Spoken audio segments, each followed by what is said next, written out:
Actually, people don't want sunlight for its warmth anymore probably because of the heat waves and the change of how we live today. So it is still important for the people. It's important specifically actually for the effect on people's mood, on their well-being.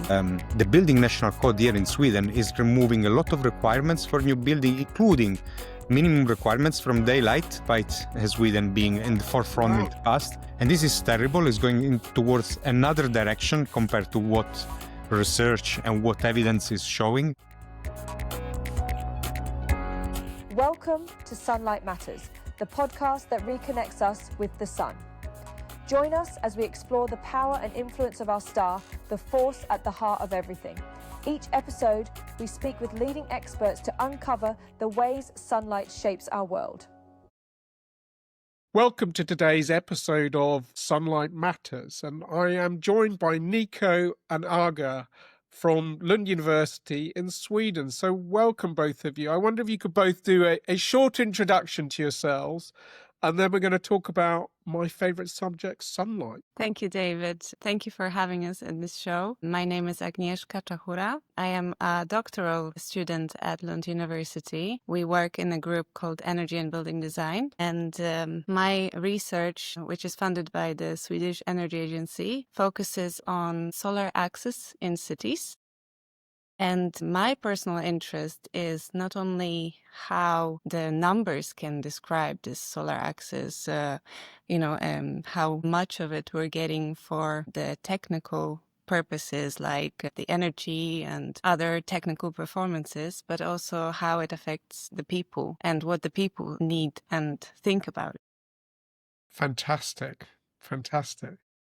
And I'm Niko Gentile, and it happens to be that I'm the supervisor, one of the supervisors of Agnieszka for her PhD, and I'm senior lecturer here, meaning that I do teaching, I do research, mostly related to daylight, both inside and outside buildings, but also something else. I'm a building physicist by background, so the energy part is also pretty important to me, together with more subjective or perceptual part that Aga is investigating quite a lot. And thanks for inviting us. Oh, well, listen, I mean, it's an absolute pleasure. And I love this because I think, what I sense is we're going to have a great conversation around some of the more technical aspects, but also some of the more esoteric aspects of sunlight and daylight. And actually, that was one of the things I was kind of keen to start off with is there a difference in terms of the way you look at daylight versus sunlight?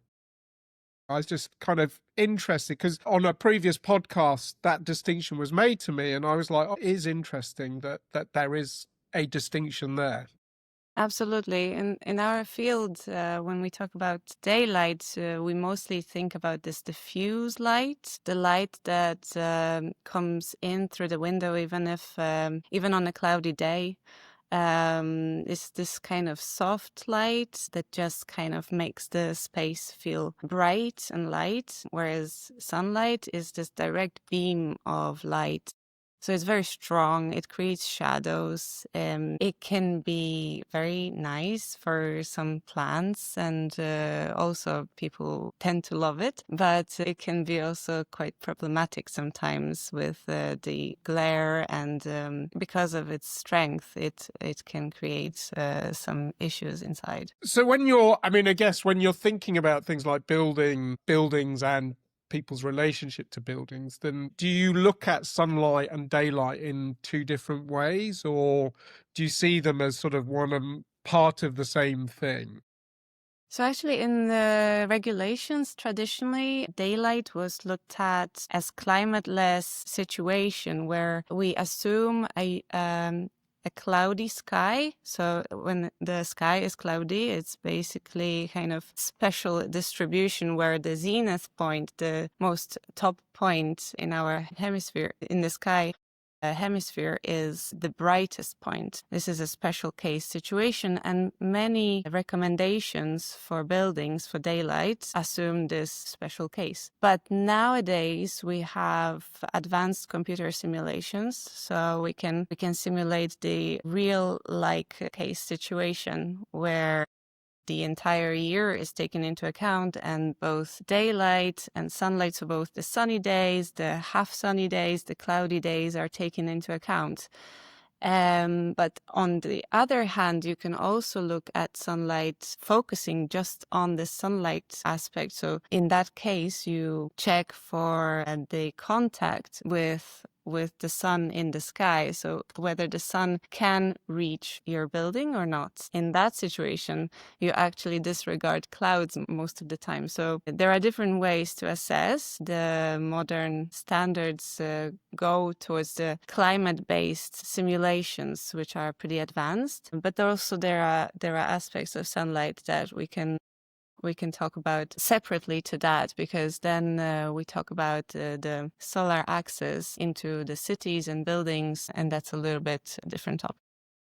Yeah, I mean, it's very interesting, because I guess, as is that, the way sunlight hits buildings is very different. In cities, you've got then, I guess, problems with high-rise buildings being built and people's access to sunlight being impacted by that. So in terms of sort of regulations around people's access to light, I know in the UK, for instance, we do have a right to light and things like that. But it's one of those things where I then get confused between, does that mean daylight or sunlight, So would you be able to just sort of clear that up a bit?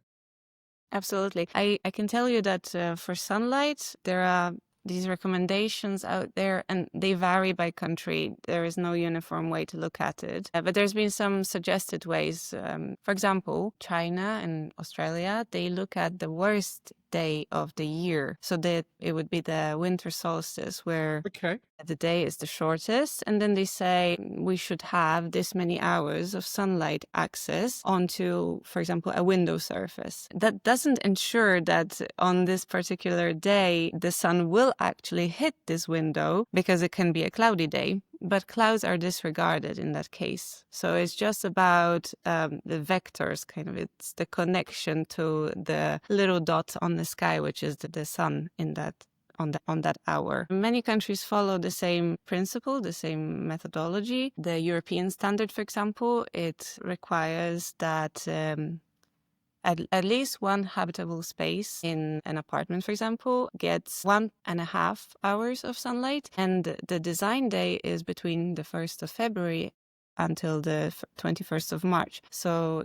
they don't take the worst case scenario, they take the mid worst case. So the days are getting longer, but still the nights are shorter or equal to the day duration. Yeah, I think it's also important to understand why standards and regulation are there and where they come from. So, because otherwise, we look at numbers and they don't really make sense to us. But, a lot of daylight regulations that we have in Europe, daylight, I'm speaking now, not sunlight specifically, they come from the early 20s and this and even later, and they were done for sanitary purposes. So having windows that could be opened, that you could change air. And then you eventually get daylight. So for most of Europe, daylight meant having a regulation on minimum window size for years, which is very limited, of course. And then daylight became important more for the appearance of room and the quality, but also for energy aspects like visibility and so on. So we moved towards an approach that was more what Aga was mentioning, based on an overcast sky. It's called daylight factor approach, which is a little bit limited, gives you a snapshot of a very specific situation. But there again is done to have something that gives you an idea of how much the light for visibility you're getting inside the space. So we are evolving from sanitary purposes to vision.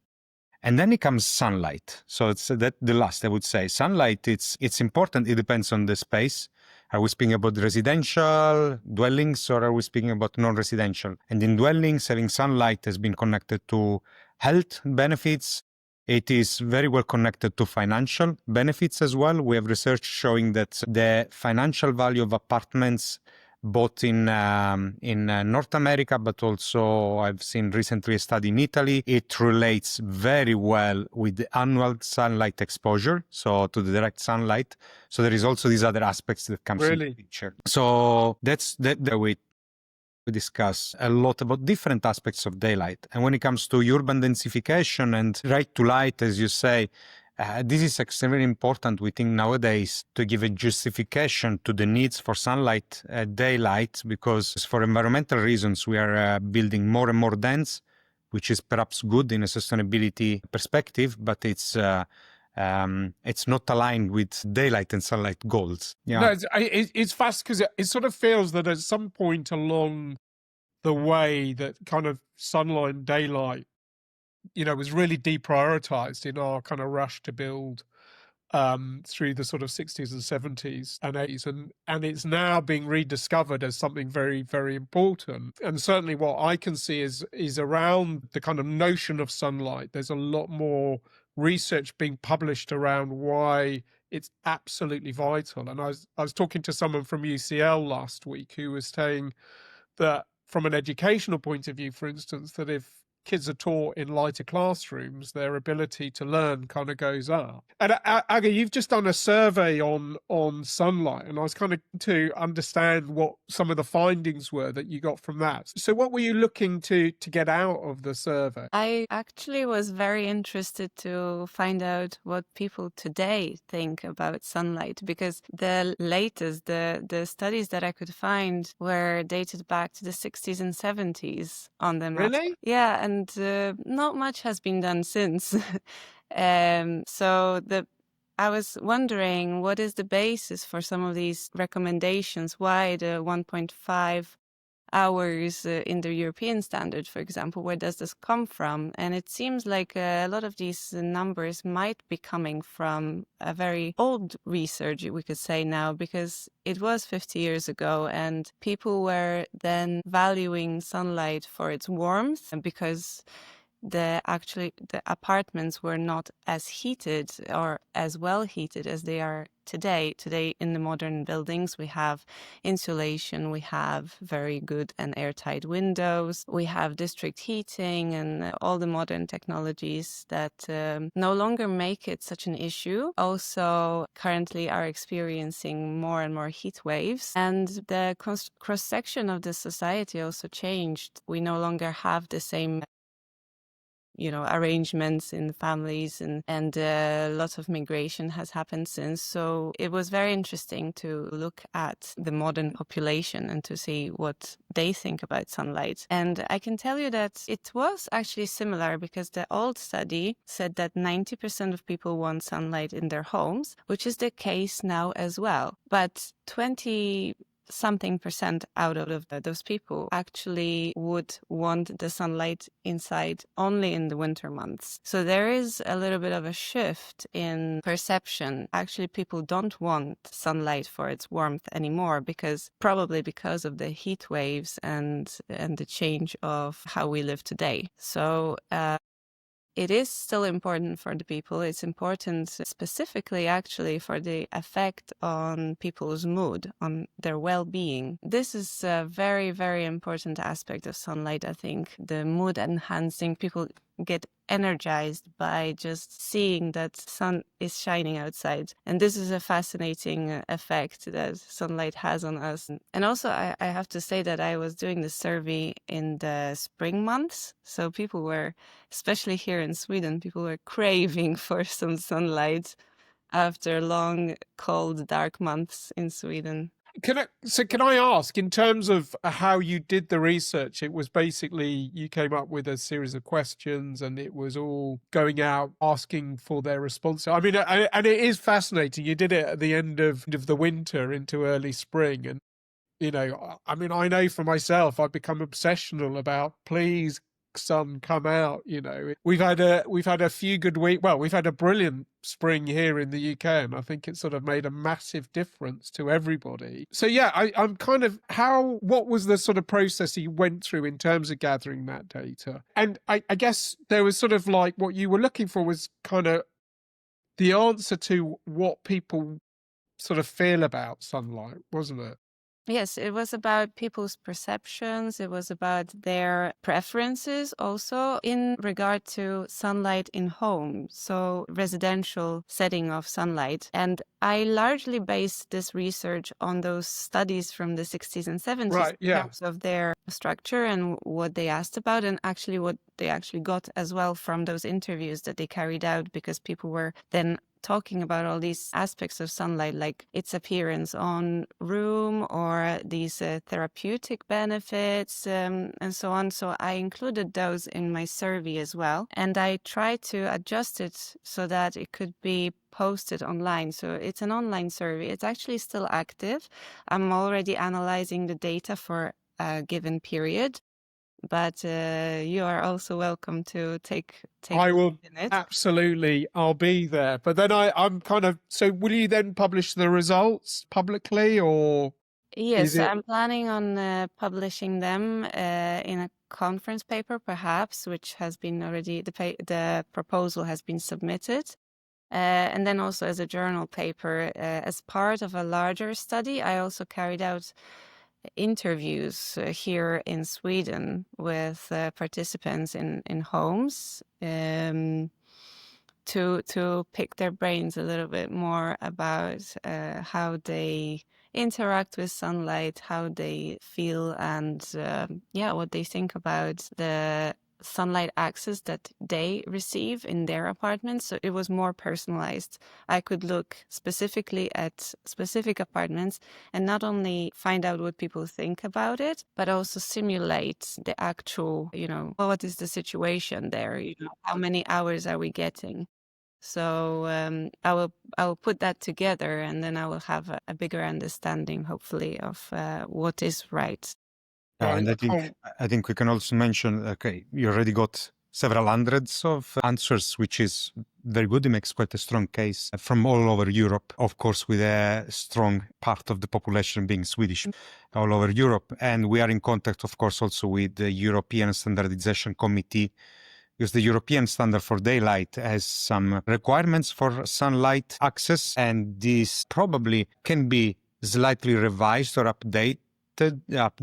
I don't think, for what I see from your work, Aga, I don't see like big changes compared to what is recommended nowadays, but at least there will be a stronger evidence for delivering a certain amount of sunlight in dwellings. Well, I mean, I have to say, I mean, congratulations on doing the work, because, again, the more I understand about the absolute lack of research there is about sun and our relationship to the sun, the more profoundly strange I find it. Because, if you're a government, actually having a healthy, fit population should be one of your top priorities. And the evidence points to people's relationship with the sun is so incredibly important. And actually, if you can ensure that they get access to sunlight in the proper and best way, then they're going to be fitter, healthier, and more mentally kind of able to deal with things. So, it's kind of a strange thing, isn't it? I mean, you talk about there hasn't been any research since the 60s or 70s. I mean, that is quite surprising, isn't it? Yes, it was surprising to me. There is some research done, but it's not, it often combines a lot of things. It doesn't focus particularly on sunlight, and it's not to this scale, I was trying to reach a good number of respondents from Sweden, so I got nearly 500 respondents, so I could then look at it as a good cross-section of the population and make some points from that. Yeah, I think also research goes a little bit in waves, depending on which is the evidence that we start to build. And I mean, lately there has been an enormous amount of research on daylight per se, and then it has been the wave of view out, and it's still the wave of view out, because, in the moment in which maybe research shows that view out is quite important for restoration, for reducing psychological stress and so on, then of course even us as building physicists or like architects, we focus our research on that. But this has not been the case for sunlight per se, so the direct component on daylight. And I think it's about the time of investigating that as well. If we look at the European standard again, I mean, even in that case, it comes a little bit clear. The European standard has 4 requirements for daylight in general. One is about daylight provision, they call it. So it's just guaranteeing enough daylight. But then, of course, there is too much daylight. So there is a criterion glare. And this was also very well developed because glare is a quite serious problem in offices, especially in Northern Europe, not in dwellings, of course. Then there is a criteria based on view out, and the view out criteria is also quite well grounded on research because of psychological stress relief and so on. And the 4th criteria is the sunlight access, which is there. So the European Standardization Committee experts, they recognize it as of high importance, but still is, in our opinion, under-researched at the moment. So in that sense, I think Aga is doing an exceptionally good work in updating there and giving some more solid evidence. It's really interesting. I can't wait to see the final kind of outputs from it. I guess, Aga, overall, what you see is that people really value sunlight. They do. And it's got a very positive effect. I could say that one thing that people maybe start, maybe this is changing with the time and global warming, is that people maybe don't appreciate sunlight anymore for its warmth as much as they used to. Right. Interestingly, also, there was this question. It was kind of like a dilemma question asked in this survey, which people often say to me that this was the toughest to answer. I give the participants the option of a nice view out, a pleasant view out, but with little or no sunlight inside, versus plenty of sunlight inside, but not such a nice view. And actually, the results suggest that 2/3 of people actually prefer to have a nice view versus to have plenty of sunlight. So there is a little bit of shift towards a nice view. And sunlight is an important factor, but it's not the most important factor. There was also one question in the survey where people were rating different aspects of sunlight of their apartments, but to find out what they value the most. And they actually preferred daylight, lots of daylight to lots of sunlight in their apartments. But sunlight is still a very important aspect. And in my interviews, my participants often talked about how it affects them, how it lifts their mood and, gives them the energy kick in the morning and so on. Often they also spoke about how they regret the lack of sunlight, or the room is too deep so it doesn't reach all the way and so on. You know who are the best researchers in this field? They are real estate agents. They are by far the best. Yeah. If you would read any ads for apartments that are on sale in Sweden, they would set as first thing, use of fresh, which means light and fresh, like west-facing balcony. So you get the afternoon sun. And another common expression is this, how would you say in English, but corner apartment, meaning that you get light from 3 sides. Yes. So they really know what the client wants. And we are trying to put some evidence there, but I mean, it would be enough to read their ad, in fact, to understand how important it is to have light in dwellings. I mean, it's fascinating. I mean, I think about my house, which is, it's a beautiful house. Very fortunate because I've got an office in the garden, so I've got access to lots of light and sunlight.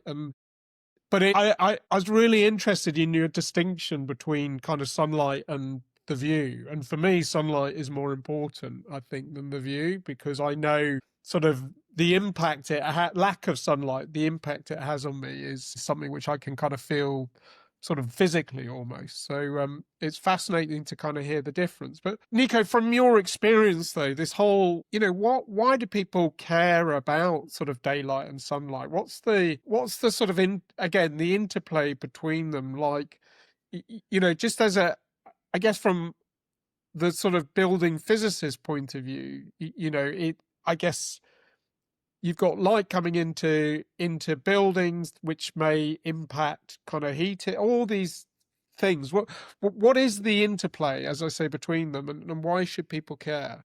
Yeah, that's a good question. Starting from the first, why people care, why they should care, why the people care, I think, because intrinsically we know that that's what we should have, kind of. We Yeah. evolved with daylight and we evolved there. So we just want to have more of that. And we know that we are spending most of our life indoors. So, I mean, that's probably the easiest way to answer. And then, of course, there are many other small angles to look at the point here. Survey Aga here was mentioning something about the survey with view out sunlight and so on. I can say that also people are getting more and more acquainted about the benefits of being exposed to daylight as research evidence builds up. And as we get less and less daylight, I think the pandemic in a way was quite enlightening there. No? I would say that daylight is one of those things that you don't appreciate until someone takes it away from you. No? Right. So the pandemic there was quite an help. So that's probably why people care already. Why they should care, and this is instead a very long list.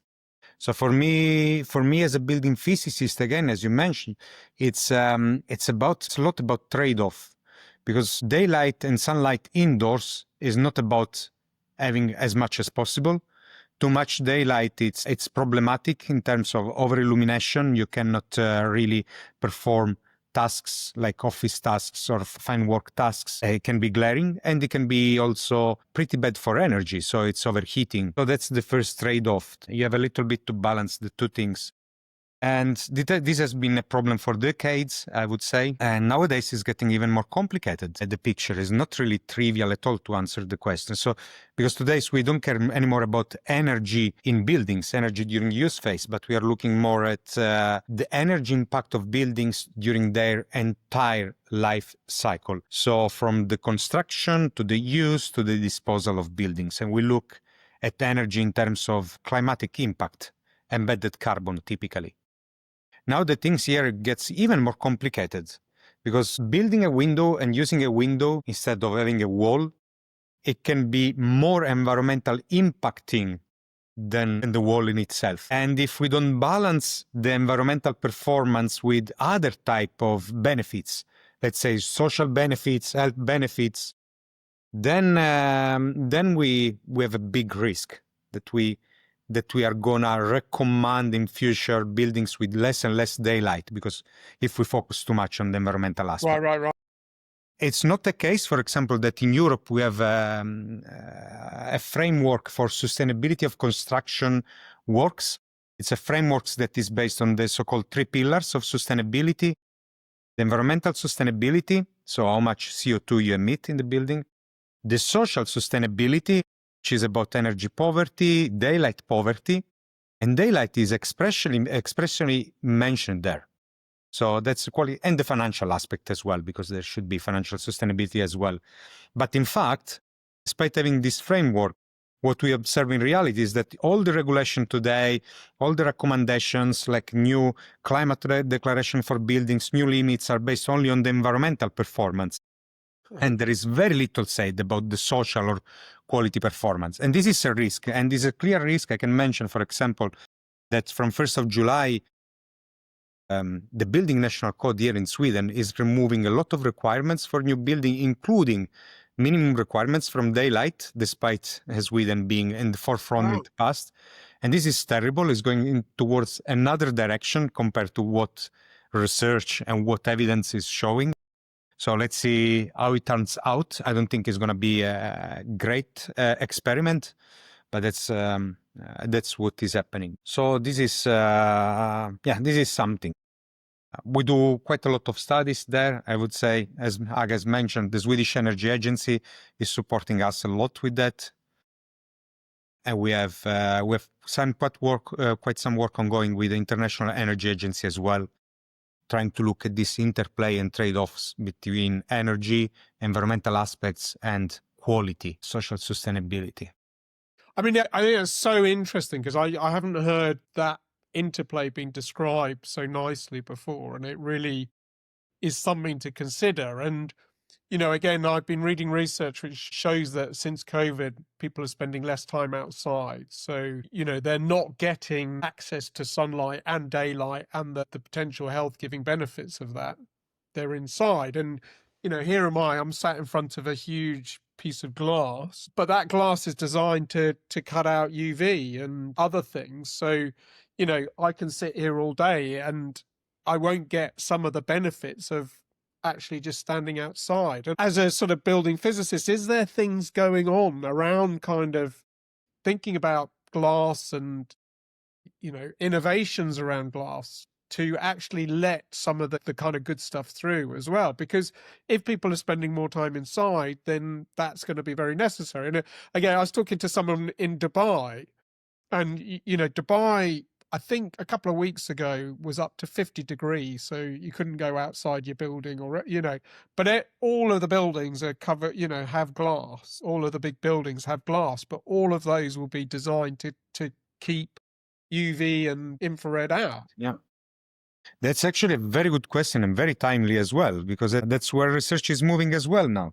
So I would say that until maybe 20 years ago, for us, daylight was about visible light, the one that we used to see. And then suddenly research shows that there are also non-visual effects of light related to sleep-wake cycles. So there has been a lot done in that area as well now, showing again how daylight and the spectral composition of daylight into the visible spectrum can adjust, or rather than adjust, I would say keep in pace our sleep and wake cycles. So I would say that until today, we just focused on the visible part of light. And because of that, we did windows and glass, as you say, that let all the visible light coming through, quite a lot of it, like 70% or just a little bit less, but they cut out completely UV and infrared radiation. Infrared in particular, because it's the one problematic for overheating in buildings.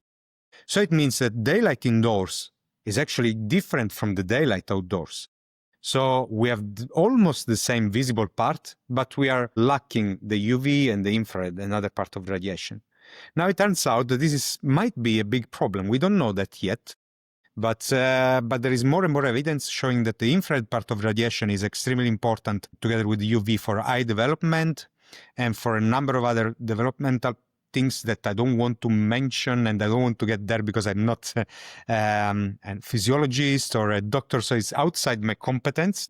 But what I do know is that we need infrared radiation, and we are cutting it out completely because of energy in buildings reason. So this makes the trade-offs that I was mentioning before even more complicated. What would happen in the future?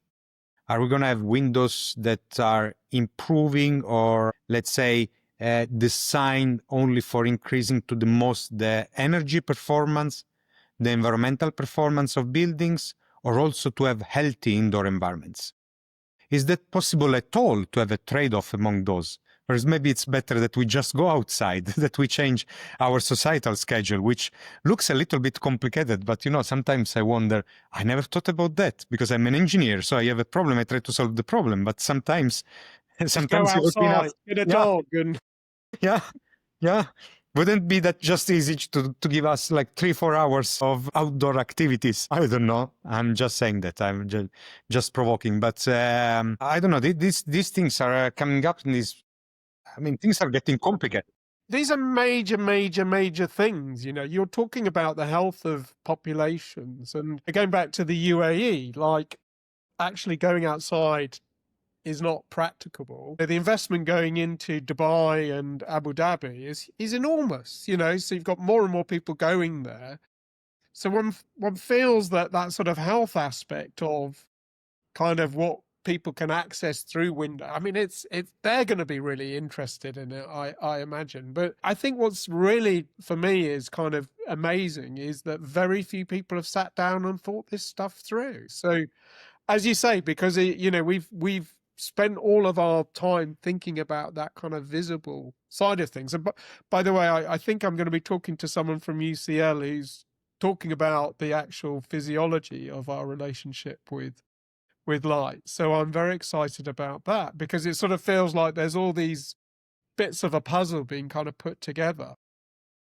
I think I might know who this person is, and he's brilliant. So that will be a much more interesting podcast. I'm sorry. No, my goodness. This is a brilliant... honestly, I'm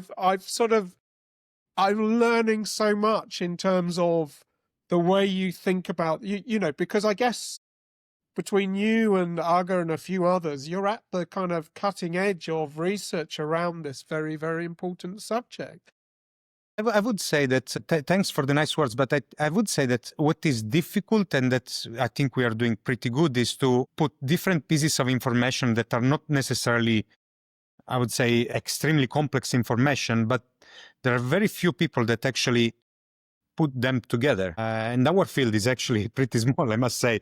We know each other pretty well in our smaller daylight research field. Now, for example, this trade-off about environmental requirements and daylight requirements, we just presented the master thesis. So the two students they presented 2 weeks ago, I can mention them, Pauline Carstens, Luca Focus, they're called, from our master in energy efficient and environmental building design.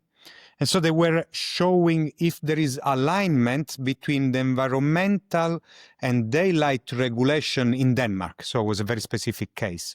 And they were looking at renovation of buildings, where it's a little bit easier to get the environmental performance through. And they were showing that it's quite interesting. If you really want to apply both the existing environmental regulation in Denmark and the existing daylight regulation, most likely you almost don't find any solution. So you cannot comply with both regulation at the same time. Because those two, let's say, entities or like expertise, they seldomly speak. And it's very hard to see the interdependence among things, even in the built environment, and you end up in this a little bit absurd situation in which you have a regulation that contradicts itself, I would say. I mean, again, it's amazing, but I think it's sort of uncovering these insights, which is the key to kind of sorting things out a bit more in the future, isn't it? Yeah, absolutely. Well, listen, it's been really, really interesting talking to you both. I mean, I can't wait to see the results of your survey, Aga, and if there's any way we can kind of get access to some of these papers, we would be really kind of pleased to do that. And Aga, if you can send me a link, I can post it on when we sort of publish this podcast. We can include the link to the survey as well. And Great. Thank you, Dave. And see if yes, other we people. publish everything with open access here in Sweden. So you can just search Amazing. our names and you will find out what we do. Amazing. Well, listen, I really appreciate you both coming on and spending the time talking to me about this amazing Thank you so much for having us. Thank you, Dave. It was fantastic. And it was great to speak to you. And we enjoy your podcast and we will keep listening to it. Yes. Fabulous. Fabulous. Doing the good work. Thank you. Bye. Bye.